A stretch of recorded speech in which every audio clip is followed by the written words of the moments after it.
SASDOவின் பிரதான செய்திகள். தலைப்புச் செய்திகள்.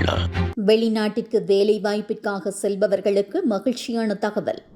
செவ்வந்தி தனது காதலியல், பொதுவெளியில் நாமலின் பதில். போதைக்கு அடிமையானவர்களுக்கு அரசாங்கத்தின் அறிவிப்பு.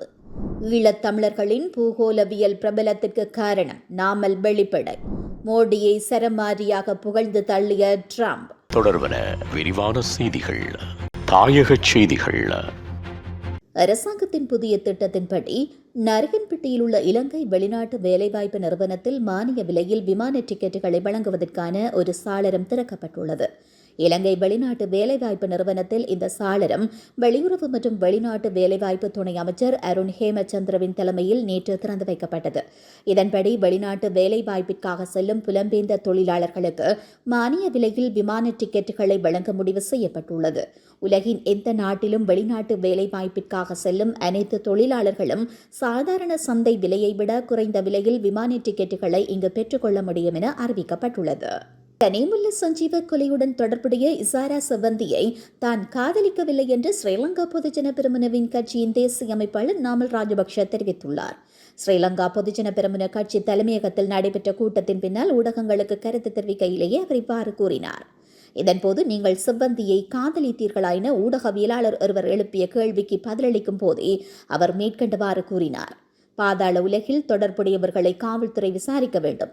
அது காவல்துறையின் பொறுப்பு. எனினும் பாதாள உலகில் தொடர்புடையவர்கள் நாட்டை விட்டு வெளியேறுவதையும் காவல்துறை கருத்தில் கொள்ள வேண்டும். ஒரு குழு திருடர்களுக்காக 17 கடவுச்சீட்டுகளை உருவாக்கி நாட்டை விட்டு வெளியேறியதாக காவல்துறைக்கு பொறுப்பான பிரதி அமைச்சர் தெரிவித்தார். இந்த செயலாளர் யார்? இந்த தகவலை காவல்துறைக்கு பொறுப்பான அமைச்சருக்கு யார் கொடுத்தார்கள்? இதை உடனடியாக நாட்டுக்கு வெளிப்படுத்த வேண்டிய பொறுப்பு காவல்துறைக்கு பொறுப்பான அமைச்சருக்கு உள்ளது. வெளியேறிய மக்களில் பாதாள உலகத்தை சேர்ந்தவர்களும் இருந்திருக்க வேண்டும். எனவே காவல்துறைக்கு பொறுப்பான பிரதி அமைச்சர் இதில் அவதானம் செலுத்த வேண்டும். இதேவேளை 323 கொள்கலன்களை விட்டு சென்றது போல பாதாள உலகத்தை சேர்ந்த ஒரு குழுவும் நாட்டை விட்டு வெளியேறியதா என்ற கேள்வி இந்த நேரத்தில் எழுகிறது என்று கூறினார். போதைக்கு அடிமையானவர்களுக்கு மறுவாழ்வு திட்டம் முடிந்ததும் தொழிற்பயிற்சி அளிக்கப்பட்டு அரசு மற்றும் தனியார் துறைகளில் வேலைக்கு அமர்த்துவதற்கான ஒரு பொறிமுறையை அறிமுகப்படுத்த அரசாங்கம் திட்டமிட்டுள்ளது. பொது பாதுகாப்பு பிரதி அமைச்சர் சுனில் வட்டகல இதனை தெரிவித்துள்ளார்.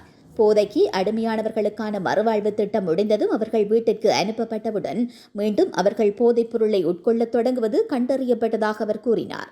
இது தொடர்பாக ஒரு சிறப்பு அமைச்சரவை பத்திரம் சமர்ப்பிக்கப்படும் என்றும் அவர் சுட்டிக்காட்டினார். இந்த நடவடிக்கை போதைப் பொருட்களுக்கான தேவையை கட்டுப்படுத்த உதவும் அதேவேளையில் மறுபுறம் விநியோகச் சங்கிலியை கட்டுப்படுத்தும் என்றும் பிரதி அமைச்சர் வடகல கூறினார். தனித்தமிழீழ கோரிக்கையை ஈழத்தமிழர்களின் பூலோகவியல் அரசியலில் முக்கியத்துவம் வகிக்க காரணமானது என்று மொட்டு கட்சியின் தேசிய அமைப்பாளர் நாமல் ராஜபக்ஷ கூறினார். இணையதளம் ஒன்றிற்கு வழங்கிய செவ்வியொன்றிலேயே அவர் இவ்வாறு கூறினார். மலையக மக்கள் தனி ராஜ்யம் கோரவில்லை. அதனால் அவர்களை எந்த அரசியல் கட்சியும் பெரிதாக பார்க்கவில்லை. ஏனெனில் அவர்களுக்கு பிரச்சனை இல்லை என்பதாலேயே.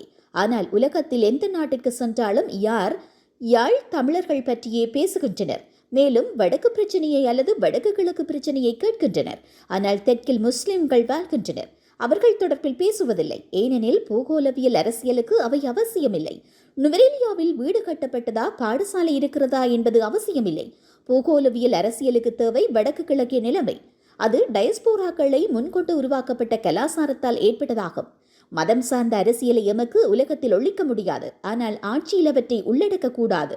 உதாரணத்திற்கு துபாயை எடுத்துக்கொண்டால் இஸ்லாமிய நாடு. அதில் யாரும் வாழலாம். அதே மாதிரியான ஒரு சட்டவாக்கத்தை நாம் அமைக்க வேண்டும் என்று கூறினார். உலகச் செய்திகள். இந்திய பிரதமர் நரேந்திர மோடியின் அரசியல் வாழ்க்கையை அளிக்க விரும்பவில்லை என்று அமெரிக்க ஜனாதிபதி டொனால்ட் ட்ரம்ப் தெரிவித்துள்ளார். ஊடக சந்திப்பில் கலந்து கொண்டு கருத்துரைக்கும் போதே அவர் இவ்வாறு கூறினார். மோடி சிறந்த மனிதர். அவர் என்னை நேசிப்பதாக செர்ஜியோ தெரிவித்தார். நேசிக்கிறார் என்ற வார்த்தையை தவறாக எடுத்துக் கொள்ளாதீர்கள். அவருடைய அரசியல் வாழ்க்கையை நான் அளிக்க விரும்பவில்லை. நான் இந்தியாவை பல ஆண்டுகளாக பார்த்து வருகிறேன்.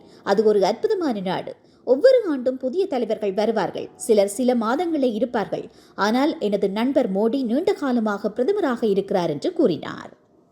மீண்டும் தலைப்புச் செய்திகள்.